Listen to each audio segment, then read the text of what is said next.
Hello जय हिंद प्यारे साथियों। देखिए आज हम लोग देखने वाले हैं class 12th chemistry chapter number 3। प्यारे बच्चों, चैप्टर का नाम है विद्युत रसायन का 70 अति महत्वपूर्ण क्वेश्चन, जो आपके बोर्ड परीक्षा के लिए काफी ज्यादा महत्वपूर्ण है। और जितने भी क्वेश्चन करवाऊंगा प्यारे बच्चों अच्छे तरीके से तैयार कर लेना, और ये सारे क्वेश्चन आपके बोर्ड एग्जाम के लिए काफी ज्यादा महत्वपूर्ण है। तो जितने क्वेश्चन करवाऊंगा प्यारे बच्चों आज की इस वीडियो में आप लोग करते चलना, और साथ में प्यारे बच्चों जितने क्वेश्चन करवाएंगे उसमें से आप लोग कमेंट करके बतलाना। जैसे 70 ऑब्जेक्टिव करवाएंगे तो 70 ऑब्जेक्टिव में से आप कितना सही करते हैं ये आप लोग कमेंट करके बताइएगा, ठीक है। तो चलिए फटाफट शुरुआत करते हैं, और साथ में चैनल से पहली बार जुड़ते हैं तो आप लोग फटाफट चैनल को सब्सक्राइब कर लीजिए। सब्सक्राइब करने के साथ आप लोग बेल नोटिफिकेशन दबा के ऑल पे क्लिक कर लीजिए, ठीक है। चलिए प्यारे बच्चों फटाफट शुरुआत करते हैं, और पूरे मन से देखेगा वीडियो को, ठीक है। और बहुत नया नया क्वेश्चन भी है, और आपके बोर्ड एग्जाम में समझिए तो पूछा जा सकता है वैसा क्वेश्चन है, ठीक है। और जो विद्यार्थी चैनल से पहली बार जुड़ते हैं चैनल को सब्सक्राइब कर लेना, और व्हाट्सएप ग्रुप में जो विद्यार्थी नहीं जुड़ा है तो इस नंबर पर व्हाट्सएप मैसेज करके आप लोग ग्रुप में क्या कर सकते हैं, जुड़ सकते हैं, ठीक है। तो चलिए शुरुआत करते हैं प्यारे बच्चों। बहुत मजा आएगा, बहुत मेहनत लगता है क्वेश्चन को टाइप करने में, उसको प्रिंट ये सब करने में, तो आप लोग थोड़ा समझिए मेहनत को, ठीक है। पूरे मन से देखिएगा, बस यही कहना चाहते हैं। चलिए शुरुआत किया जाता है प्यारे बच्चों। यहाँ से विद्युत रसायन केमिस्ट्री चैप्टर 10 70 ऑब्जेक्टिव। पहला नंबर क्वेश्चन आपको दिख रहा होगा प्यारे बच्चों, क्या दिख रहा है तो ध्यान दीजिए। पहला नंबर क्वेश्चन है कि विद्युत रासायनिक सेल में आयनों का प्रवाह होता है। जो विद्युत रासायनिक सेल है प्यारे बच्चों, आप लोग बहुत बढ़िया से पढ़ चुके हैं विद्युत रासायनिक सेल क्या होता है। विद्युत रासायनिक सेल जो होता है उसमें आयनों का प्रवाह कैसे होता है। जैसे विद्युत रासायनिक सेल आप लोग देखोगे कुछ इस प्रकार का होता है। तो विद्युत रासायनिक सेल में देखिएगा तो ये आपका इलेक्ट्रोड होता है, और ये भी आपका इलेक्ट्रोड होता है, ठीक है। इसमें आयन का जो प्रभाव होता है मेरे प्यारे बच्चों लवण सेतु से होता है। ये जो बीच में लगा हुआ है ना यही लवण सेतु है। यानी कि विद्युत रासायनिक सेल में आयनों का प्रवाह किसके माध्यम से होता है, तो आपको याद रखना साल्ट ब्रिज यानी कि लवण सेतु के माध्यम से प्यारे बच्चों यहाँ पर विद्युत रासायनिक सेल में आयनों का प्रवाह होता है। इसीलिए आपको याद रखना है कि विद्युत रासायनिक सेल में आयनों का प्रवाह होता है, तो याद रखेगा लवण सेतु से होता है। और इलेक्ट्रॉन प्रवाह कैसे होता है पता है प्यारे बच्चों, एनोड से कैथोड की ओर होता है। और जो विद्युत धारा का प्रवाह होता है कैथोड से एनोड होता है, इलेक्ट्रॉन के विपरीत दिशा में, ये भी आपको याद रखना पड़ेगा। और विद्युत रासायनिक सेल में प्यारे बच्चों 2 बेकर की आवश्यकता होती है, और दोनों बेकर में अलग अलग इलेक्ट्रोड डूबा हुआ रहता है, ठीक है। ये 3 बात आपको याद रखना है कि पहला के विद्युत रासायनिक सेल में आयनों का प्रवाह होता है, तो आपको याद रखना लवण सेतु के माध्यम से प्यारे बच्चों ये आपका आयनों का प्रवाह होता है। बताता हूँ लवण सेतु क्या, उससे पहले प्यारे बच्चों इलेक्ट्रॉन जो होता है, इलेक्ट्रॉन का जो प्रवाह होता है आइनोड से कैथोड की ओर होता है, क्योंकि आइनोड पर ऑक्सीकरण होता है तो इलेक्ट्रॉन को त्यागता है ना, तो कैथोड की तरफ जाता है, ठीक है। और विद्युत धारा का जो प्रवाह होता है प्यारे बच्चों इलेक्ट्रॉनों के विपरीत दिशा में होता है, जैसे कि कैथोड से एनोड विद्युत धारा का प्रवाह होता है, ठीक है। इतना समझे ना। और लवण से तो प्रतिलोम युग आकार के कांच की नली होती है, जिसमें केसिन पेस्ट भरा होता है प्यारे बच्चों, या KNO3 का भी पेस्ट भरा होता है, ठीक है। इतना आपको ध्यान रखना। Right answer C number. देखो थोड़ा विशेष बताते हुए चलता हूं ताकि और भी बेहतर तैयारी हो जाए। अगला देख लो। देखो विद्युत अपघटन से आप लोग बहुत अच्छे से पढ़ चुके हैं कि द्रव्य तो सोडियम क्लोराइड के विद्युत अपघटन किया जाता है तो कैथोड पर क्या मुक्त होता है। तो विद्युत अपघटन की क्रिया जब होता है मेरे प्यारे बच्चों, आपको पता है कि विद्युत अपघटन की क्रिया में दोस्तों यहाँ पर एक ही विलयन में 2 इलेक्ट्रोड होता है। और जो सोडियम होता है प्यारे बच्चों, इसमें सोडियम क्लोराइड को घोला जाता है NaCl को, तो सोडियम प्लस होने के कारण मेरे प्यारे बच्चों पहले बात तो विद्युत अपघटन से में आयनोड जो होता है धनात्मक होता है, कैसे होता है धनात्मक, और ये कैथोड जो होता है ऋणात्मक होता है। तो सोडियम क्लोराइड में ये होता है ना मेरे प्यारे बच्चों, कैथोड जो होता है ना कैथोड उस पर चल जाता है ये क्या बोलते हैं सोडियम। क्यों? क्योंकि सोडियम Na प्लस ना होता है, क्योंकि इसमें हम लोग डालेंगे प्यारे बच्चों तो ये आयनों में टूटेगा, तो Na प्लस में टूटेगा और Cl माइनस में। तो Na प्लस किसको खोजेगा, माइनस वाला को। तो माइनस वाला कौन है, कैथोड है, तो सोडियम इस पर जाकर के मुक्त हो जाएगा। यानी कि कैथोड पर कौन मुक्त होता है, तो सोडियम। तो यही क्वेश्चन पूछा है कि द्रव्यत सोडियम क्लोराइड का विद्युत अपघटन किया जाता है तो कैथोड पर मुक्त होता है, तो कैथोड पर प्यारे बच्चों सोडियम मुक्त होता है, कोई दिक्कत नहीं। आइनोड पर पूछेगा तो आपको क्लोरीन लगा देना है, कोई दिक्कत नहीं होना चाहिए। अच्छे तरीके से आप लोग तैयारी करते चलिए प्यारे बच्चों, और जितना करवा दूंगा उसी में से क्वेश्चन आएगा, बस मेहनत से पढ़ते चलिए, ठीक है। एकदम मेहनत जारी रखिए। चलो अगला क्वेश्चन देखिएगा प्यारे बच्चों, 3 नंबर क्वेश्चन एकदम मोस्ट इंपोर्टेंट क्वेश्चन है, ठीक है। इग्नोर मत कीजिए इस क्वेश्चन को। कहा जा रहा है प्यारे बच्चों कि हाइड्रोजन ऑक्सीजन जो है किस प्रकार का सेल है? देखो हाइड्रोजन ऑक्सीजन जो है प्यारे बच्चों किस प्रकार का सेल है? बहुत आसान क्वेश्चन है, आपको याद रखना। हाइड्रोजन ऑक्सीजन जो है प्यारे बच्चों ईंधन सेल है। इसमें प्यारे बच्चों किसी प्रकार का कोई प्रदूषण नहीं होता है और इसमें प्यारे बच्चों बहुत ज्यादा देर तक ये काम करता है, बहुत देर तक चलता है। जितना आप ईंधन देते जाएंगे उतना आपका प्यारे बच्चों विद्युत का उत्पादन के मतलब कि ये रासायनिक ऊर्जा को विद्युत ऊर्जा में बदलता है। हाँ लगता है ये वाला सेल है यही काम करता है प्यारे बच्चों, तो आपको ध्यान रखना है ईंधन से, ठीक है। इसमें किसी प्रकार का कोई प्रदूषण होता है, यही सबसे बड़ी बात है। इसमें से भाप निकलता है, भाप जो पानी निकलता है ना, पानी भाप के रूप में निकलता है, तो उससे क्या प्रदूषण होगा? नहीं ना प्रदूषण होगा। इसीलिए आपको ध्यान रखना है विद्युत रासायनिक सेल पदार्थ है, इसे हम लोग प्यारे बच्चों ईंधन सेल बोलते हैं, ठीक है। बहुत आसान चीज है, बस एग्जाम्पल आप लोग याद रखना। हाइड्रोजन ऑक्सीजन किस प्रकार का सेल है? तो ईंधन सेल, ठीक है। याद रहेगा ना, एकदम याद रहना चाहिए। अगला क्वेश्चन आओगे प्यार बच्चों 4 नंबर क्वेश्चन, तो लेड संचयक किस प्रकार का सेल का उदाहरण है? देखिए लेड संचयक पूछे या लेड स्टोरेज बैटरी पूछे, ठीक है ना। लेड स्टोरेज या लेड संचयक दोनों द्वितीयक सेल है। द्वितीयक सेल वे है जिसे हम लोग बार बार प्रयोग कर सकते हैं।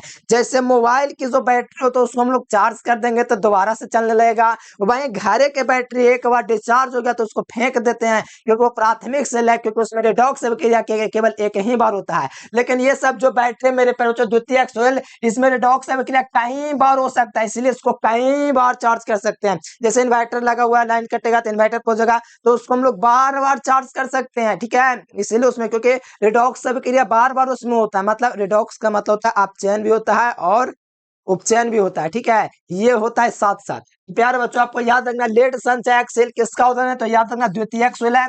द्वितीयक सेल हम लोग जिसको बार बार प्रयोग कर सकते हैं, बार बार उसको आवेशित कर सकते हैं, चार्ज कर सकते हैं, तो द्वितीयक cell is the right answer. प्राथमिक सेल जो होता है मेरे प्यारे बच्चों लेकलांचे का सेल होता है, डेनियल सेल, वोल्टाइक सेल, ये सब होता है, ठीक है। तो आप लोग थोड़ा ध्यान रखिएगा, यहाँ पर आपसे पूछेगा लेड संचयक तो द्वितीयक सेल। समझ में आ रहा विनोद?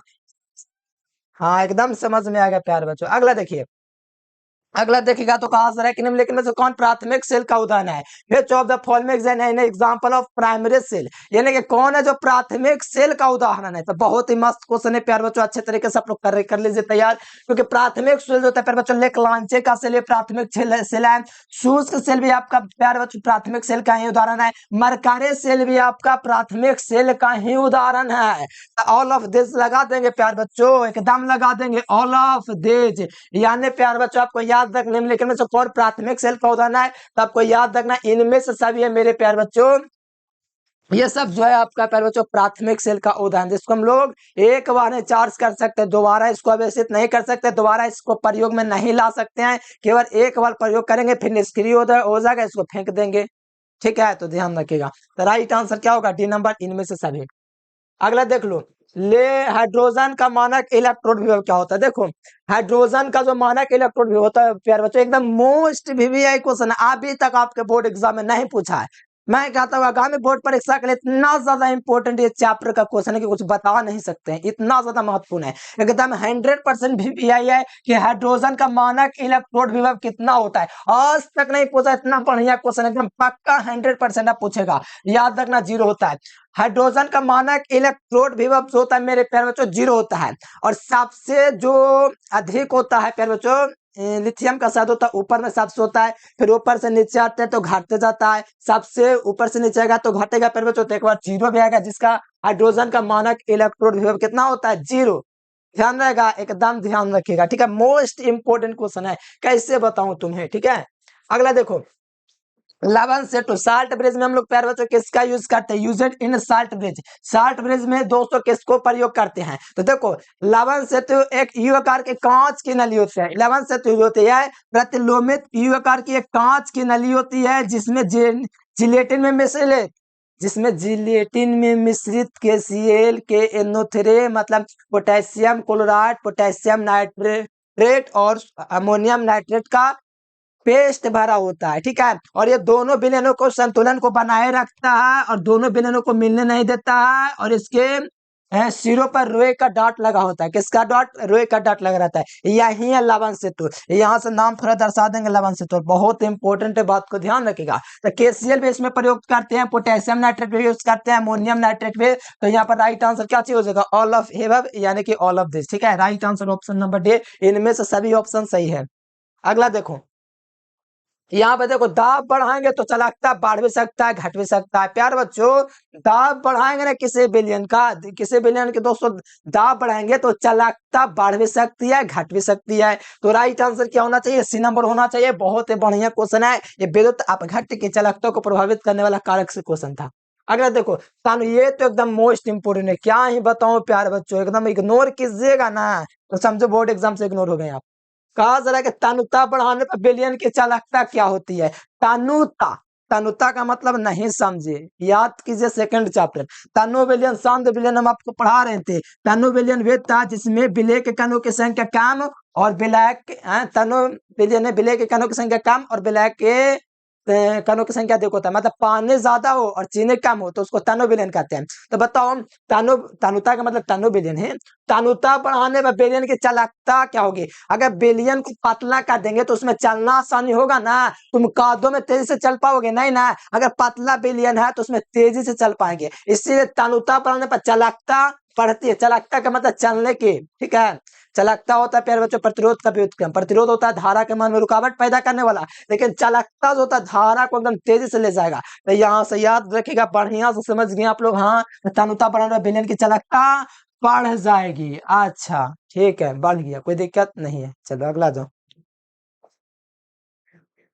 अगला देखोगे प्यार बच्चों, निम्नलिखित में से कौन प्रबल प्रबल प्रबल विद्युत अपघटन, विच of the following is a strong electrolyte. बताओ निम्नलिखित में से कौन प्रबल विद्युत अपघट्य है?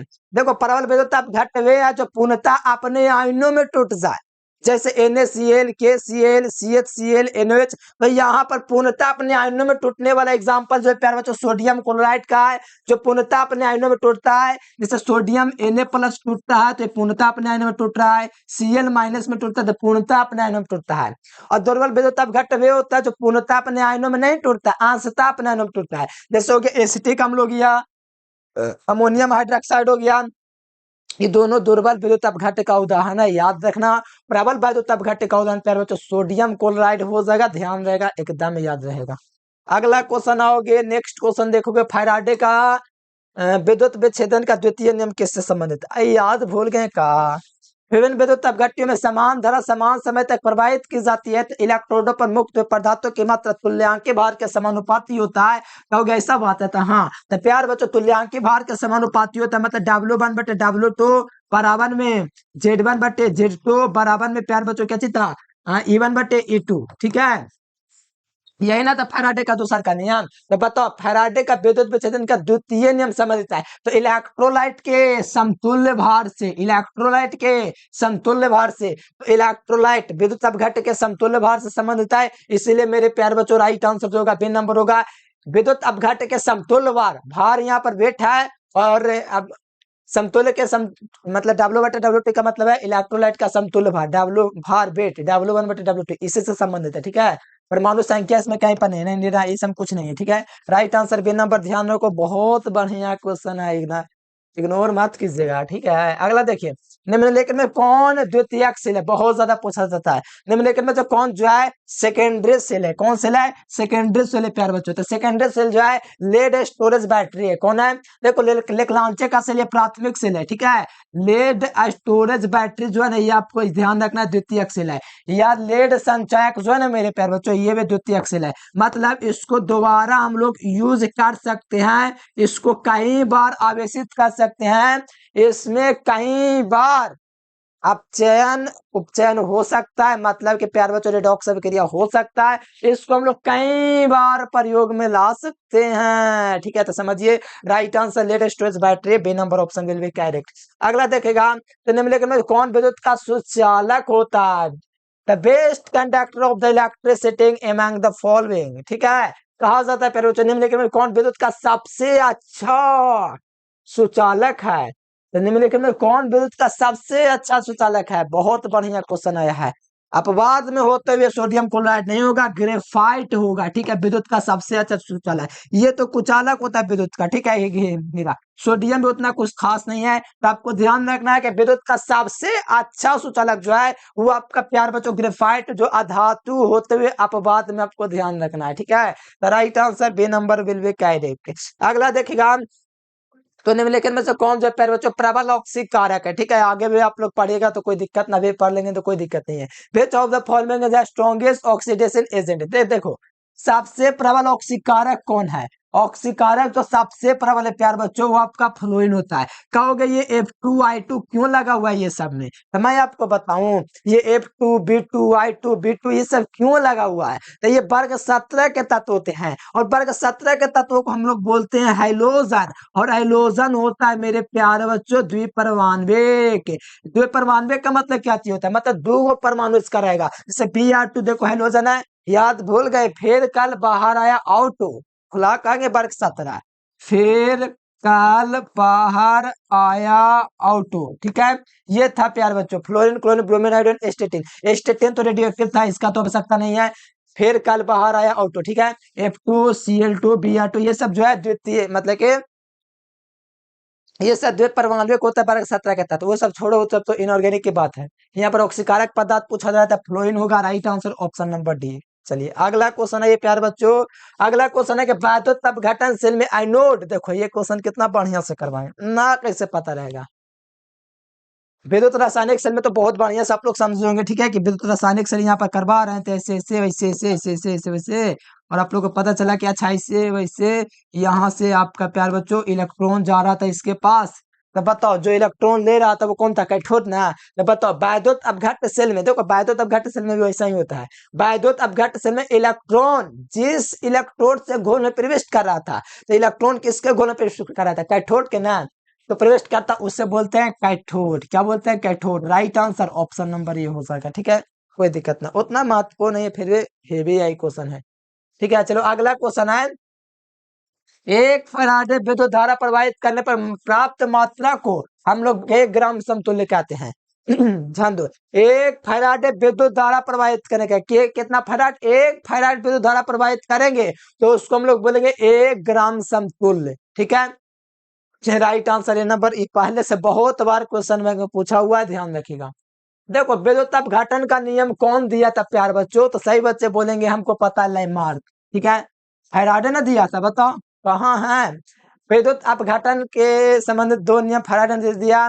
पहला नियम प्यार बच्चों, विद्युत अपघटन की क्रिया में इलेक्ट्रोड पर मुक्त हुए पदार्थों की मात्रा प्रवाहित आवेश के समानुपाती होता है, इनके क्यू समानुपाती क्या हो रहा था, प्रवाहित आवेशों की मात्रा एम समानुपाती क्यू हो रहा था, ठीक है, पहला नियम कहता था। और दूसरा नियम था कि विभिन्न विद्युत अपघट्यों में समान दर समान समय तक प्रवाहित की जाती है, तो इलेक्ट्रोड पर मुक्त पदार्थों की मात्रा तुल्यांकी भार के समानुपाती होता है, तो वो दूसरा नियम कह रहा था। तो विद्युत अपघटन के नियम देने वाला वैज्ञानिक कौन है, तो कहोगे फैराडे, लेमार्क तो होगा ही नहीं, ठीक है। ओस्टबाल ये अथी हो रहा है क्या चीज की, ओस्टबाल विधि चलेगा, ठीक है, नाइट्रिक अम्ल का उत्पन्न करना है। आर्हेनियस भी नहीं हो गया, ये आयनीकरण का सिद्धांत दिया था आर्हेनियस ने, आयनीकरण का सिद्धांत वो कहा बाद में पता चलेगा, आयनीकरण का मतलब आयन जो टूटता ना वही चीज। अगला देखो, किसका ऑक्सीकरण विभव सबसे अधिक होता है, which of the following is the highest oxidation potential, ठीक है, किसका ऑक्सीकरण विभव सबसे अधिक होता है प्यार बच्चों, तो सबसे ज्यादा दोस्तों जो ऑक्सीकरण विभव होता है वो मैग्नीशियम का होता है, किसका होता है, सबसे ज्यादा जो ऑक्सीकरण विभव जो होता है, ऑक्सीकरण विभव का मतलब समझते हैं, इलेक्ट्रॉन का त्याग करने वाला तो मैग्नीशियम है, ठीक है, option number D will be correct for this question. अगला विद्युत अपघटन चालकता मापक है, देखो विद्युत अपघटन चालकता दोस्तों मापक है, तो दोस्तों यहाँ पर प्रतिरोध का मापक है, ठीक है, विद्युत अपघटन चालकता मापक है दोस्तों किसका, तो याद रखना प्रतिरोध का। देखो विभव तब हो सकता है जब प्रतिरोध का मापन किया जाए, प्रतिरोध का मापन विभव का उपयोग कर सकते हैं, लेकिन चालकता का मापन हम लोग प्रतिरोध का विद्युत अपघटन चालकता का मापन में यूज होता है प्रतिरोध का, option number A will be correct. अगला देखिएगा प्यार बच्चों, विद्युत रासायनिक तुल्यांक का मतलब क्या होता है, देखो बहुत अच्छे तरीके से पढ़ा चुके हैं, एम बराबर Z C T Z I T था, तो मैं आपको लोगों को पढ़े बहुत बढ़िया से प्यारे प्यारे हाथों से सुनहरे हाथों से समझा दिया था आपको। एम बराबर, उससे पहले आई बराबर 1 एम्पियर लेके चलो, टी बराबर एक्स, आई बराबर 1 एम्पियर, टी बराबर 1 सेकंड लेके चलो, तो इस प्रकार एम बराबर जेड था प्यारे बच्चों। तो इसी परिभाषा से मैंने आपको लास्ट में ये भी बताया होगा कि इसका मात्रा क्या होता है, तो बताओ प्यारे बच्चों, ग्राम तो होगा ना, ग्राम प्रति एम्पियर नहीं होगा, ग्राम प्रति कुलाम या तो केजी प्रति कुलाम होगा, तो ग्राम प्रति कुलाम या केजी प्रति कुलाम इज द यूनिट ऑफ प्यार बच्चों इलेक्ट्रोकेमिकल हैं इक्विलिब्रियम में, ठीक है। तो आपको याद रखना प्यारे बच्चों, ग्राम प्रति कूलम किसका मात्रक है, तो याद रखिएगा तुल्यांक, विद्युत रासायनिक तुल्यांक का, ठीक है। चलिए अगला क्वेश्चन आ जाए प्यारे बच्चों, नेक्स्ट क्वेश्चन 21 नंबर, बहुत आसान क्वेश्चन, ये तो सब लोग भी जानते हैं, तो हर कोई बता देगा। बस एक से याद रखो, विद्युत रासायनिक सेल में एनोड ऋणात्मक तो कैथोड धनात्मक। जब विद्युत रासायनिक सेल में एनोड ऋणात्मक, विद्युत अपघटन सेल में एनोड धनात्मक, तो वहां पर कैथोड ऋणात्मक। अब पहले ये बताओ, ये गैल्वेनिक सेल है, ये विद्युत रासायनिक से हम पढ़े गैल्वेनिक सेल, हम आपको बताए थे कि विद्युत रासायनिक सेल की खोज करने वाला वैज्ञानिक वोल्टा, जो 1780 में किया था, और 1800 ईस्वी में गैल्वेनी ने भी खोज किया था। इसीलिए विद्युत रासायनिक सेल को गैल्वेनिक सेल भी या वोल्टेज सेल भी कहते हैं, ठीक है। वोल्टाइक सेल या गैल्वेनिक सेल भी कहते हैं। इसीलिए गैल्वेनिक सेल में एनोड यानी कि विद्युत रासायनिक सेल में एनोड जो होता है ये ऋणात्मक होता है। और प्यारे बच्चों इस क्वेश्चन की बात करूं तो ये 2020 में आया हुआ क्वेश्चन है, और हल्के में लेने का मतलब आप बोर्ड एग्जाम से खिलवाड़ कर रहे हैं, ठीक है। एकदम एक एक क्वेश्चन को एकदम पाई पाई करके एकदम क्लियर कर लो, नहीं तो हम है काफी। अच्छा आ जाइए अगला क्वेश्चन प्यार बच्चों, एकदम बहुत ही मस्त क्वेश्चन, इतना मस्त क्वेश्चन है कि आप भी दीवाना हो सके, इतना बढ़िया क्वेश्चन है, एकदम आसान क्वेश्चन है। कहा जा रहा है कि सेल जिसमें रासायनिक ऊर्जा विद्युत ऊर्जा में बदलती है उसको क्या कहेंगे। तो प्यारे बच्चों विद्युत रासायनिक सेल ध्यान दो, विद्युत रासायनिक सेल यानी विद्युत रासायनिक यानी रासायनिक ऊर्जा को विद्युत ऊर्जा में बदले, विद्युत रासायनिक सेल। हाँ देखो मैं आपको ट्रिक बताता याद रखने का, विद्युत रासायनिक सेल, तो देखो मैंने बोला था बाएं से याद रखना, रासायनिक ऊर्जा को विद्युत ऊर्जा में बदले तो विद्युत रासायनिक सेल, तो रासायनिक ऊर्जा को विद्युत ऊर्जा में बदले तो उसको कहेंगे विद्युत रासायनिक सेल। और विद्युत रासायनिक सेल को ही हम लोग गैल्वेनिक सेल भी कहते हैं, क्या बोलते हैं, गैल्वेनिक सेल भी बोलते हैं। तो राइट आंसर क्या बनेगा, तो आप लोग कहोगे ऑप्शन नंबर बी बनेगा। हम पूछेंगे कल के दिन आपसे कि विद्युत रासायनिक सेल में कितने बेकर की आवश्यकता होता है, तो आप लोग बोलोगे 2 गो, हम कहेंगे बिल्कुल सही है, बहुत मेहनत करते हो, तो आप खुश हो जाओगे, उतने में 2 डंडा मार देंगे, क्योंकि ज्यादा खुश होने की जरूरत नहीं है, क्योंकि बेसिक क्वेश्चन नहीं समझ है। कहोगे हाँ, तो याद रखिएगा लेनिक से, ठीक है, कोई दिक्कत तो नहीं। अगला क्वेश्चन देख लीजिए, अगला क्वेश्चन कहा जा रहा है कि एक फैराडे, समझ में आ रहा है विनोद, यस, हाँ बहुत बढ़िया, मेहनत करते रहे एकदम बिल्कुल समझ में आएगा। एक फैराड कितने फैराड के बराबर होता है बताइए आप लोग। एक फैराड होता है 96,500 कूलम लगभग में होता है, ये नहीं कि 96,500 कूलम देके मार के चलाए तो गलत हो जाएगा, ठीक है। एक फैराड जो होता है 96,500 कूलम अप्रोक्स होता है, लगभग में होता है, ठीक है, बात को ध्यान रखेगा। 96,500 कूलम लगभग वाला ऑप्शन मिलेगा, उसी को टिक कीजिएगा, एक्यूरेट नहीं होता 96,500 कूलम, ठीक है, ध्यान देगा ना, लगभग वाला ऑप्शन मिल रहा है तो उसी को टिक कीजिएगा, ठीक है। तो ध्यान रहेगा, तो ऑप्शन नंबर बी मार के आप लोग खुश रहेगा बिहारी लोग। अगला देख लीजिए, फैराडे की इकाई क्या होती है। फैराडे की जो इकाई होती है, एम्पियर तो विद्युत धारा का होता है, कूलम तो आवेश का मात्रक होता है, कूलम प्रति mole is the unit of 1 farad, ठीक है।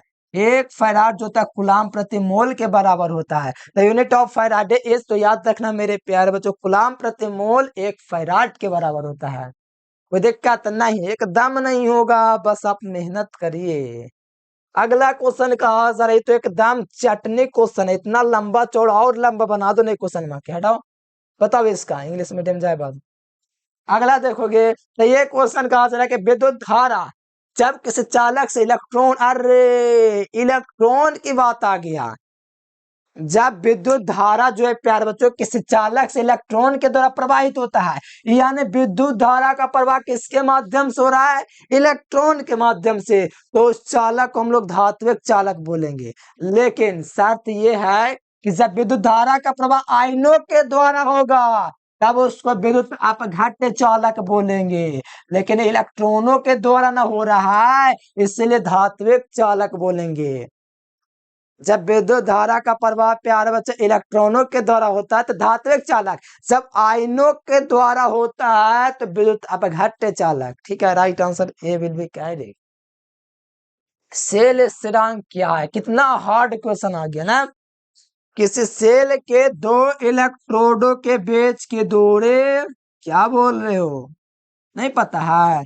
किसी सेल के 2 इलेक्ट्रोडों के बीच की दूरी एल और सेल के इलेक्ट्रोड के अनुप्रस्थ काट के क्षेत्रफल के अनुपात को सेल स्थिरांक कहते हैं। एल बटा ए ना होता है इसका फॉर्मूला। हाँ, किसी सेल के दो इलेक्ट्रोडों के बीच की दूरी एल, किसी सेल के दो इलेक्ट्रोड के बीच एल तथा उसके अनुप्रस्थ काट के क्षेत्रफल के अनुपात को सेल स्थिरांक कहते हैं। तो एल बटा ए ना होगा तो राइट आंसर क्या हो जाएगा? बी नंबर ए नंबर हो जाएगा। किसी सेल के दो इलेक्ट्रोडों के बीच की दूरी एल और उसके अनुप्रस्थ काट के, यानी कि जो इलेक्ट्रोड होगा उसके अनुप्रस्थ काट के अनुपात को सेल स्थिरांक कहेंगे। इसका मात्रक निकालोगे तो लंबाई का मात्रक सेंटे और क्षेत्रफल का मात्रक मीटर। सेंटीमीटर इज द इसका यूनिट। ठीक है, तो याद रखना सेंटीमीटर इसका यूनिट होता है। विद्युत अपघटन में क्षेत्र, ये तो बहुत चटनी क्वेश्चन है, बता दे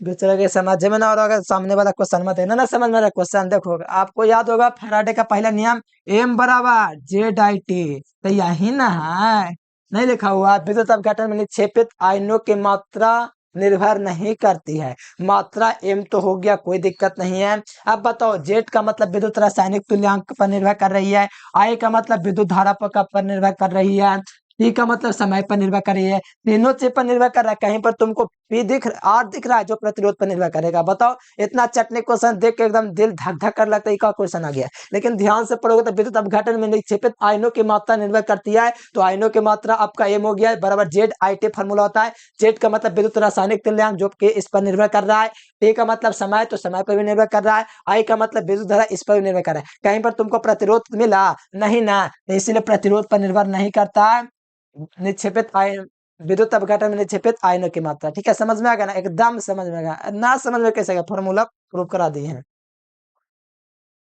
अगला क्वेश्चन देखिएगा, तो विद्युत अपघटन का उपयोग होता है, तो विद्युत अपघटन का उपयोग हम लोग दोस्तों विद्युत शोधन में भी करते हैं, विद्युत लेपन में भी करते हैं, यानी all of B, A and B दोनों। ठीक है, both, A and B both, यानी कि दोनों ऑप्शन विल बी करेक्ट होगा। ठीक है, तो एकदम आसान क्वेश्चन, एकदम इतना हलवा वाला क्वेश्चन इसमें क्या है। अब रोधक कौन है? जो विद्युत धारा के प्रवाह में अवरोधक का काम करे वो दोस्तों डायमंड है। ठीक है, डायमंड का मतलब होता है हीरा। हीरा विद्युत का क्या होता है? कुछ अलग ना, इसीलिए राइट आंसर एल्युमिनियम भी हो सकता था ना, डायमंड होगा। जंग लगने से बचाने के लिए कौन सी धातु ऑक्साइड परत का निर्माण करते हैं? जंग लगने से लिए हम लोग जस्तीकरण, जंग लगने से बचाने के लिए कौन सी धातु दोस्तों ऑक्साइड का बचाव सतह का निर्माण करता है? तो अल्युमिनियम का लेप चढ़ा दीजिए। ठीक है, तो जंग लगने से बचने का यही ऑक्साइड जो है अल्युमिनियम लगा दीजिए। बेलियन की चालकता समानुपाती होते थे, बेलियन की चालकता, बिलियन की चालकता समानुपात, यानी कि बिलियन की चालकता बढ़ रही, मतलब आयनों की संख्या पर निर्भर करता है वो, आयनों की संख्या, बिलियन की चालकता समानुपाती आयनों की संख्या के। ठीक है, तो ऑप्शन नंबर बी हो जाएगा। अगला देखिएगा प्यार बच्चों, लोहा का संचयन रोकने का सबसे अच्छा तरीका है क्या चीज? पानी में रख दो, खारे पानी में, ताकि लोहा में जंग न लगे, तब तो बहुत बड़ी बात है। लोहे के संचयन रोकने का सबसे बढ़िया तरीका आयरन कैथोड का लेप बना करके चढ़ा दो, या जास्तीकरण कर दो, या तो पेंट चढ़ा दो, कुछ भी कर दो। ये सब काम करोगे तो लोहे के संचयन को रोका जा सकता है, जंग लगने से बचाया जा सकता है। तो आप लोग इतना बिल्कुल थोड़ी है कि बी नंबर लगा देंगे, सी नंबर लगा देंगे, आप लोग भी होशियार है, ए नंबर लगाएंगे। तनुता बढ़ाएंगे तो स्पेसिफिक कंडक्टिविटी क्या होगी? तनुता बढ़ाने पर विशिष्ट चालकत्व पर क्या प्रभाव पड़ेगा? देखो, तनुता बढ़ाएंगे ना, ध्यान से देखिएगा, तनुता बढ़ाएंगे, तनुता बढ़ाएंगे तो विशिष्ट चालकत्व का मान घट जाएगा। क्या होगा? तनुता बढ़ाएंगे तो विशिष्ट चालकत्व का मान घट जाएगा। क्या हो जाएगा? घट जाएगा। तो ऑप्शन नंबर क्या होना चाहिए? ए नंबर होना चाहिए। तनुता बढ़ाने पर विशिष्ट चालकत्व घट जाता है, आप लोग थोड़ा ध्यान रखिएगा, तनुता बढ़ाएंगे तो विशिष्ट चालकत्व घट जाएगा।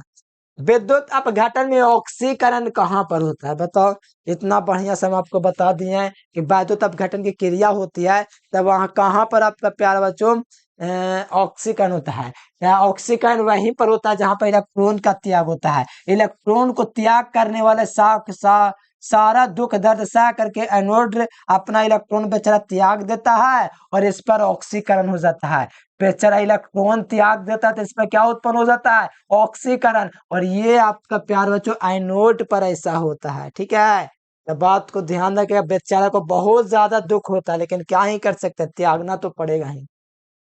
अगला देखिए, अगला क्वेश्चन कहा जा रहा है प्यार बच्चों के तनुता बढ़ाने पर क्या होगा। बताओ प्यार बच्चों, इतना आसान क्वेश्चन है कि आप भी शर्मा गए, कितना आसान क्वेश्चन आ गया। तनुता बढ़ाने पर मोलर चालकत्व या तुल्यांकीय चालकत्व क्या होगा, तब बढ़ जाएगा। तनुता बढ़ाने पर मेरे प्यार बच्चों मोलर चालकत्व या तुल्यांकीय चालकत्व बढ़ जाएगा। तनुता का मतलब पतला कर देना विलयन को। तनुता मतलब जिसमें आप लोग आसानी से चल सके। शांत विलयन जिसमें पैर फंस से कादो रहे, मिट्टी रहे, चलने ना बने। तनुता एकदम साफ सुथरा पानी जिसमें आसानी से हम लोग चल सकते हैं, तो वही है तनुता, जिसमें विलय के कणों की संख्या कम है। तो बताओ, तनुता बढ़ाएंगे मतलब विलयन को पतला करेंगे तो मोलर चलकता मैंने चलने के प्रति उसमें और तेजी हो जाएगा, ठीक है, आसानी से चल पाएंगे। अगर उसमें कांट ईंटा पत्थर सबको डाल दे, लोहा लकड़ तो एकदम ऐसे ना चल सकते हैं, उसकी चालकता घट जाएगी। तो मेरे प्यार बच्चों तनुता बढ़ाएंगे तो मोलर चलेगा तो बढ़ेगा, कोई दिक्कत नहीं है। लेकिन तनुता बढ़ाएंगे तो तुल्य आगे चलेगा तो वे बढ़ेगा ही। लेकिन मैं आपको बोलूं कि सांद्रता बढ़ाने पर मोलर चलकता हाँ एकदम सही घट जाएगा, क्योंकि प्यार बच्चों सांद्रता और तनुता एक दूसरे के व्युत्क्रम होता है। अरे बड़े जी है, रोज क्लास करो, बढ़िया से हम आपको क्लियर करवा देंगे, ठीक है। सेल स्थिरांक का मात्रक सेंटीमीटर इनवर्स होता है, दैट मींस सी बटे एम, ठीक है। Option number A will be correct, ठीक है। वोल्ट विद्युत विभव का मात्रक होता है, फैराडे दोस्तों आवेश का मात्रक होता है, coulomb is the unit of विद्युत विभव गुण इलेक्ट्रिक पोल डायमोड मूवमेंट। अगला देखिए, अगला देखिएगा प्यार बच्चों, तो कहा जरा विद्युत रासायनिक सेल में एनोड होता है। तो गैल्वेनिक सेल में एनोड पूछे, विद्युत रासायनिक सेल में या वोल्टाइक सेल में, एनोड तो होगा यहाँ पर ऋणात्मक ही। तो विद्युत रासायनिक सेल में एनोड होता है ऋणात्मक, तो कैथोड होगा धनात्मक का भैया, ठीक है। तो हाँ, अगला क्वेश्चन देखिए, समझ में आ रहा है ना सब लोगों को प्यारे स्टूडेंट, एकदम बढ़िया से मेहनत करते चलो। ये तो वही क्वेश्चन 1 ग्राम समतुल्य अभी बताए थे, ठीक है। फैराडे का पहले का नियम सबको पता है, लेकिन मार खाने के लिए बेचारा तैयार है, पता नहीं चल रहा है कौन सा नियम लगा दे। देखो M बराबर जेड आई टी जो होता है, आई के जगह धारा की जगह आवेश सी भी दे देता है, ठीक है। तो कोई दिक्कत नहीं होना चाहिए, M बराबर जेड सी टी भी चलेगा, फैराडे का नियम। अब कंफ्यूज मत करना, हाथ जोड़ता हूँ, मैं बोला हूँ कि जो ना पता रहे स्टार मार के अलग से ऑब्जेक्ट में लिख लो तो अच्छा रहेगा। तो M बराबर जेड सी टी या जेड आई टी जो है मेंडल का कैसे क्या फैराडे का पहला नियम है, ठीक है। तो right answer option number B, क्या चीज हो जाएगा, ऑप्शन नंबर बी। तो आ जाओ अगला क्वेश्चन,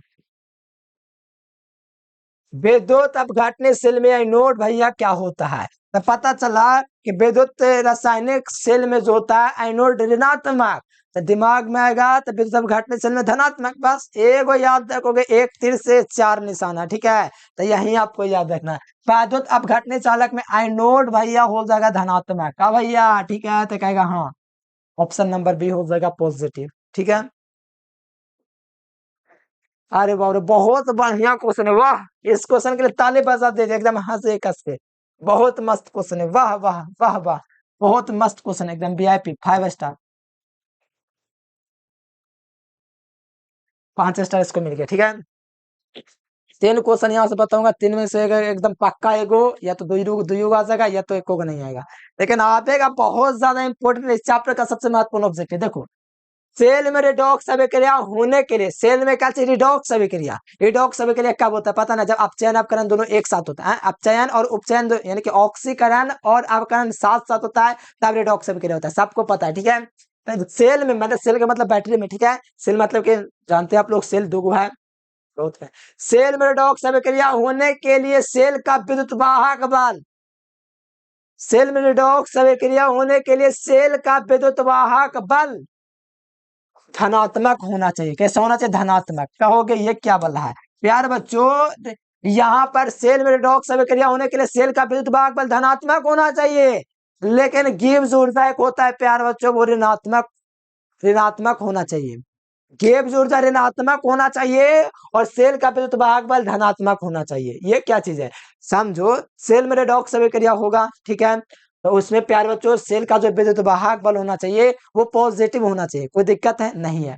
लेकिन ये सेल का विद्युत वाहक बल पॉजिटिव है तो एक गिब्स ऊर्जा होता है उसको नेगेटिव होना है, तभी ये दोस्तों रेडॉक्स अभिक्रिया हो सकता है। समझो बस, गिब्स ऊर्जा माइनस में होना चाहिए। गिब्स ऊर्जा को हम लोग बोलते हैं डेल्टा जी, ठीक है, डेल्टा जी बोलते हैं, ये माइनस होना चाहिए तब संभव है। यानी गिब्स ऊर्जा माइनस में होना चाहिए, सेल का विद्युत भाग बल धनात्मक होना चाहिए, ठीक है, कोई दिक्कत है समझिए। और साम्यावस्था स्थिति में 0 होना चाहिए। बाद में आएगा क्वेश्चन, बस इतना कवर कर लिए, चैप्टर का मेन क्वेश्चन ही सब है। सेल अभिक्रिया स्वतः होती है, सेल अभिक्रिया स्वतः होती है जब लेमडा जी क्या चाहिए हो, ऋणात्मक हो। सेल अभिक्रिया स्वतः होगी जब लेमडा जी क्या हो, मतलब 200 गिब्स ऊर्जा ऋणात्मक हो। तो देख लो, लेमडा जी ऋणात्मक हो मतलब गिब्स ऊर्जा, ठीक है, ये आपका प्यार बच्चों ऋणात्मक हो। सेल अभिक्रिया स्वतः होती है जब, सेल अभिक्रिया स्वतः होती है जब लेमडा जी क्या हो, ऋणात्मक हो। लेमडा मतलब गिब्स ऊर्जा ऋणात्मक होना चाहिए, ठीक है, तब हो सकता है ये संभव। ध्यान रखिएगा, ठीक है, बहुत ही मस्त क्वेश्चन है। अगला देखो, विलयन विद्युत का संचालन कौन करता है? विद्युत अपघट्य करते हैं, आप लोग भी जानते हैं, न जानते हैं आप लोग, बढ़िया से न जानते हैं कि विद्युत अपघट्य का संचालन करता है, तब विलयन में विद्युत का अपघट्य का संचालन करता है वो आपका विद्युत अपघट्य जो क्या होता है, आयनों में तोड़ता है वही लोग हैं, ठीक है। तो ऑप्शन नंबर आसान क्वेश्चन था। सबसे प्रबल अपचयक कौन होता है? Hydrogen iodide, option number C. ये आगे भी मिलेगा तो टेंशन वाली बात ना है। अगला देखोगे, मतलब अगला चैप्टर, मतलब 7वां 8वां चैप्टर में अगला बताओ, निम्नलिखित में से किसको ऑक्सीकरण अवस्था प्रदर्शित करता है? सबसे अधिक ऑक्सीकरण अवस्था कौन प्रदर्शित करता है? ये स्काइडियम जिसकी परमाणु संख्या इक्कीस उतना नहीं प्रदर्शित करता, ठीक है। ये लोहा जिसकी लगभग परमाणु संख्या 26 होता है, हमको ठीक से नहीं है परमाणु संख्या याद, इसका लगभग 30 होता है। जिंक का तो इसका लगभग तो नहीं होगा। सबसे ज्यादा मैंगनीज का होता है जो कि 24-25 लगभग इसका इलेक्ट्रॉनिक परमाणु संख्या होता है। ये जो होता है सबसे अधिक ऑक्सीकरण अवस्था 7 प्रदर्शित करता है। बहुत ज्यादा इंपॉर्टेंट क्वेश्चन है। निम्न में से कौन सी ऑक्सीकरण अवस्था प्रदर्शित करता है सबसे अधिक? तो मैंगनीज करता है। कौन? 7 तक प्रदर्शित करता है। ध्यान रखें, मैंगनीज। किसी पदार्थ की अभिक्रिया करने की दर निर्भर करता है, तो किसी पदार्थ की अभिक्रिया करने की जो दर होता है, कोई पदार्थ है अगर वो अभिक्रिया करना चाहता है तो उसकी दर निर्भर करता है सक्रिय मात्रा या सक्रिय द्रव्यमान पर निर्भर करता है। दोनों में से कोई एक ऑप्शन देख लो, सक्रिय मात्रा या सक्रिय द्रव्यमान, एक ही चीज होता है। तो सक्रिय मात्रा देखो, सक्रिय मात्रा है ना, तो किसी पदार्थ की अभिक्रिया करने की दर, किसी पदार्थ की अभिक्रिया करने की दर निर्भर करता है अभिक्रिया के सक्रिय द्रव्यमान या सक्रिय भार पर, ठीक है, कोई दिक्कत नहीं। Active mass, active volume. अगला देखो, प्रबल वैद्युत अपघट्य में, प्रबल वैद्युत अपघट्य में लेमडा एम मोलर चालकता का मान, प्रबल वैद्युत अपघट्य में लेमडा एम का मान तनु करने पर क्या होगा? अरे इतना आसान पूछा। मोलर चालकता को, मोलर चालकता में तनुता पढ़ाएंगे तो क्या होगा? बढ़ेगा ना बिलियन में मोलर चालकता, यानी कि मोलर चालकता बढ़ाएंगे तो तनुता बढ़ेगा, वही क्वेश्चन तो है। मोलर चालकता बढ़ाएंगे तो तनुता बढ़ेगा। मतलब प्रबल वैद्युत अपघट्य में, प्रबल का मतलब पता ना कि पूर्णता अपनाने में टूटे, प्रबल वैद्युत अपघट्य में लेमडा एम का मान मतलब मोलर चालकता का मान तनु करने पर बढ़ ना जाएगा। ऑप्शन नंबर एकदम इतना लॉलीपॉप क्वेश्चन था, इतना आसान क्वेश्चन, बस मेहनत करने की जरूरत है, बस सही गाइडलाइन की आवश्यकता है बस। बाकी मेहनत तो सब लोग करता है, लेकिन गाइडलाइन ना मिलता है प्यारे बच्चों, वैसा माहौल नहीं मिलता है। आप लोग को मिला हुआ, मेहनत करो। अगला देखो, फोटोग्राफिक फिल्म में किसका आवश्यक घटक होता है? तो दूसरे चैप्टर का क्वेश्चन है, ठीक है। सिल्वरमाइट, एजीबीआर। एजीबीआर जो मेरे प्यारे बच्चों आपको पता है ये कौन है? जो फ्रेंकल दो शॉट के दोस्त दोनों पर थे, तो महाराजा है, किंग है, था ये किंग, तब इसको किंग ही ना मानेंगे? King, one of the king. तो याद रखिएगा, सबसे अच्छा घटक जो होता है सिल्वर ब्रोमाइड होता है। तो किसी को कोई दिक्कत नहीं था। अगला क्वेश्चन में दिक्कत होने वाला है कि स्वादिक चालकता किसकी होती है? कुछ लोग कहेंगे सोना का, लेकिन हम कहेंगे सिल्वर का, चांदी का, ठीक है। Option number C. इसका संकेत क्या चीज होता है? पता है? नहीं पता है तो पिटाओ, एजिना होता है। अगला क्वेश्चन देखिएगा आप लोग प्यारे बच्चों, तो प्रतिरोध के प्रतिलोम को क्या बोलते हैं? इतना आसान क्वेश्चन हम बताएं, आपको लगता है बता देंगे? नहीं बताएंगे, ठीक है। आप लोग खुद देखिए क्या होगा जो।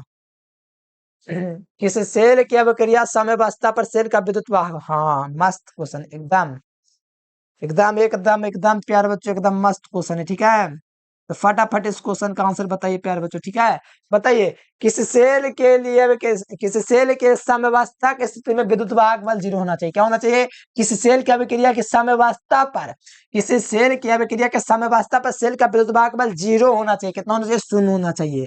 क्या होना चाहिए? 0 चाहिए। तीनों बताए ना, तीनों ऑब्जेक्ट हम आपको बता देना है कि किसी सेल की अभिक्रिया के साम्यावस्था में सेल का विद्युत बल 0 होना चाहिए। क्या होना चाहिए? 0 होना चाहिए। एकदम यही सब क्वेश्चन एग्जाम में एकदम आवेगा। करे सारा लड़ रहा है, मेहनत से पढ़िए, बस यही काफी है। तेरा मेहनत करिए और कुछ नहीं, कुछ करने ना है, खाली मेहनत करो बस, और रिविजन करो और अपने से करो सब कुछ। आपको खटना खुटना थोड़ी है। अगला देखिए, किसी अर्ध सेल के इलेक्ट्रोड विभव निर्भर करता है। किसी अर्ध सेल है, अब कहोगे अर्ध सेल का है भैया कि तुमको कितना बार बता, अरे इलेक्ट्रोड विभव है ना, उसी को बोलते हैं। जिसमें जैसे कि मान लो ये है ना, तो इसमें एक इलेक्ट्रोड है, तो इसको बोलेंगे अर्ध सेल। जब तक इसको हम लोग ये जोड़ेंगे नहीं, जब तक ये सेल नहीं बनेगा। ये अर्ध सेल है, जोड़ेंगे तभी ये बन सकता है सेल। तो प्यारे बच्चों, अर्धसेल का इलेक्ट्रोड विभव निर्भर करता है। तो किसी अर्धसेल का इलेक्ट्रोड विभव धातु के प्रकृति पर निर्भर करता है। उसका प्रकृति कैसा है? सेल में धातु के आयन की सांद्रता कैसी है, कितनी सांद्रता है, कितना सांद्रता लिया गया आयन की, वो पर निर्भर करता है। उसका तापक्रम कितना है, 25, 26, 27 कितना है, ये सारा चीज पर निर्भर करता है। किस सेल का? दूसरा सेल का इलेक्ट्रोड विभव, सारा चीज पर डिपेंड करेगा। ठीक है, ऑल ऑफ दिस विद्युत, ये तो अभी हम आपको बताए थे भैया, भुला का गए ना। एम बराबर क्या था? जेड आई टी था। तो इसमें बोलोगे तो जेड आपका प्यार बच्चों विद्युत रासायनिक तुल्यांक है, टी आपका टर्म है, धारा आपका है, लेकिन प्रतिरोध कहाँ निर्भर कर रहा है? इसीलिए राइट आंसर है नंबर 96,500 कूलम से कॉपर सल्फेट से मुक्त करेगा कॉपर, तो लगभग 31.6 ग्राम कॉपर यानी तांबा मुक्त करता है। ठीक है, ये थोड़ा रट लो, इक्वेशन थोड़ा बहुत ज्यादा पूछा गया है एग्जाम में। किसी तनुगोल का अनुसंख्यक गुणधर्म जो होता है, बिलियन में उपस्थित विलेय के कणों की संख्या पर निर्भर करता है। दूसरा चैप्टर का क्वेश्चन है, तो बिलियन में उपस्थित विलेय के कणों की संख्या पर, तो बिलियन में उपस्थित विलेय के कणों की संख्या पर, तो बिलियन में उपस्थित विलेय के कणों की संख्या, तो विलेय के कणों की संख्या पर निर्भर करता है on the nature of the solvent. ठीक है, सबसे खराब शौचालय कौन है? बताओ प्यार बच्चों, सबसे खराब शौचालय कौन है? बताओ, इथेनॉल सबसे खराब शौचालय है। एक अच्छी लिखा हुआ ना, पढ़ने आता है, सोडियम एसीटेट। और सोडियम फॉर्मेट का फॉर्मूला पता है? सब तो भकोस गया होगा, हमको पता ना है। सोडियम एसीटेट कैसे लिखा था ना, ऐसे ना लिखा था, HCl ऐसे लिखा था। सोडियम एसीटेट सोडियम फॉर्मेट है। ठीक है, तो सोडियम फॉर्मेट के बात ना कहा जा रहा है, सोडियम एसीटेट भी नहीं होगा। ठीक है, इथेनॉल जो होगा सबसे खराब शौचालय के विद्युत का, सोडियम क्लोराइड भी नहीं होगा, KOH भी नहीं होगा। विशेष चला का तो एक आज तेरा इतना आसान क्वेश्चन हम बताएंगे, बता ही देते हैं, दिक्कत हो जाएगा। चलकातों का मात्रक क्या होता है? ओम इनवर्स होता है चलकातों का मात्रक। प्रतिरोध का मात्रक ओम, तो चलकातों का मात्रक म्यू, मतलब ओम इनवर्स। और उसी प्रकार ये दोस्तों विशिष्ट प्रतिरोध का मात्रक ओम सेंटीमीटर होता है, विशिष्ट प्रतिरोध का। तो विशिष्ट प्रतिरोध का होता है विशिष्ट चलकात होता है, मतलब इसका मात्रक हो जाएगा ओम इनवर्स मीटर इनवर्स, या तो ओम इनवर्स CM इनवर्स। तो देख लो कौन option, ohm inverse CM inverse, option number C हो जाएगा, ऑप्शन नंबर सी 4 चैंपियन। अगला, मोलर चालकता की इकाई क्या होती है? अच्छा, इतना आसान क्वेश्चन है, तो आप ही लोग बताइए ना। Mole inverse litre inverse CM की घात 2 करने हैं भैया, देख लो ohm inverse litre inverse, sorry litre में कहां से बोल रहा था, ठीक है sorry, ohm inverse mole inverse CM square. ठीक है, ये हो सका मात्रक प्यार बच्चों मोलर चालकता का। तुल्यांक चालकता तो पूछेगा, ठीक है ना, तब वहां पर मोल के जगह इक्विवेलेंट इनवर्स कर देना, हो जाएगा। और का हो जाएगा कि तापक्रम वृद्धि के साथ धातु की चालकता बढ़ती है, ताप बढ़ेगा तो धातु की चालकता और तेजी आएगी। कोलोस का नियम क्या है? तो किसे देखो, 2 नंबर का क्वेश्चन है, ऑब्जेक्टिव है, थोड़ा ऑप्शन मत देना, भूल गए हैं। तो किसे बेलन की चालकता ज्ञात करने के लिए कोलोस ने एक नियम दिया। इस नियम के अनुसार अनंत तनुता पर किसी विलयन की मोलर चालकता, अनंत तनुता पर किसी विलयन की मोलर चालकता दो मानों के योग के बराबर होता है, जिसमें से एक धन आयन और दूसरा दोस्तों ऋण आयन होता है। तो ये है आपका प्यारे बच्चों कोलोस का नियम, ऑप्शन नंबर कोई नहीं है। तुल्यांकी चलकतों का मतलब क्या हो जाएगा? Ohm inverse M inverse equivalent inverse ohm inverse M square equivalent inverse, option number A हो जाएगा। ठीक है, खाली मोल की जगह इक्वालेंट आ जाएगा क्योंकि तुल्यांकिन है इसलिए। एक फराड विद्युत द्वारा प्रवाहित करने पर, ये तो वही क्वेश्चन है, ग्राम समतुल्य हो जाएगा। विद्युत अपघटन में ऑक्सीकरण जो होता है मेरे प्यारे बच्चों एनोड पर, और आप चेंज होता है कैथोड पर होता है ना? हाँ पता था, पता है, ये तो हम काला बताए। आयनीकरण का सिद्धांत, ये क्या है आयनीकरण? अरे प्यारे बच्चों, आयन जो टूटता है, जैसे इसमें सोडियम क्लोराइड डाले, किसका लिप डाला हुआ है? सोडियम क्लोराइड का। तो जो सोडियम क्लोराइड मेरे प्यारे बच्चों टूटा, Na+ Cl-, तो ये आयन जो निर्माण बना, इस आयनीकरण को सिद्धांत को देने वाला वैज्ञानिक आर्हेनियस था। कौन था?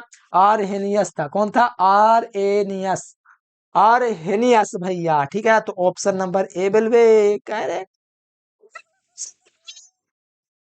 देखिए अगला क्वेश्चन प्यार बच्चों कहा जा रहा है कि जब लेड संचय को सेल को चार्ज किया जाता है, जब लेड संचय को चार्ज किया जाता है तो H2SO4 पुनः उत्पन्न हो जाता है। क्या उत्पन्न होता है? सल्फ्यूरिक अम्ल पुनः उत्पन्न हो जाता है, ऑप्शन नंबर बी। जब लेड संचय को साथ चार्ज करेंगे ना, मतलब कि लेड संचय का मतलब समझते हैं ना, मतलब कि द्वितीयक सेल को, तो H2SO4 उत्पन्न हो जाएगा स्वयं से। ये क्या चीज है? अच्छा खत्म हो गया, ये तो आज टाइपिंग की तो थोड़ा। ठीक है, तो प्यार बच्चों आप लोग को कमेंट, एक प्यारा सा कमेंट नहीं आया तो समझ लीजिएगा। ठीक है, मैं कल देख लूंगा सबको। इस नंबर पे कर रहा हूँ, एक प्यारा सा प्यार बच्चों कमेंट करके बताओ आप लोगों को वीडियो कैसा लगा। अगर नहीं कमेंट करो तो समझ रखिएगा। ठीक है, कमेंट कर दीजिए। और जो विद्यार्थी चैनल से पहले बार जुड़े थे, चैनल को सब्सक्राइब करना है, सब्सक्राइब करने के साथ बेल नोटिफिकेशन दबा के ऑल पे क्लिक करना है, और व्हाट्सएप ग्रुप में जुड़ जाना है। प्यार बच्चों कमेंट करके बताओ वीडियो कैसा लगा, कमेंट जरूर कीजिएगा, हम याद रखेंगे। ठीक है, कमेंट जरूर कीजिएगा। चलिए प्यारे बच्चों, आज के लिए इतना ही। Thanks for watching this video. जय हिंद, वंदे मातरम।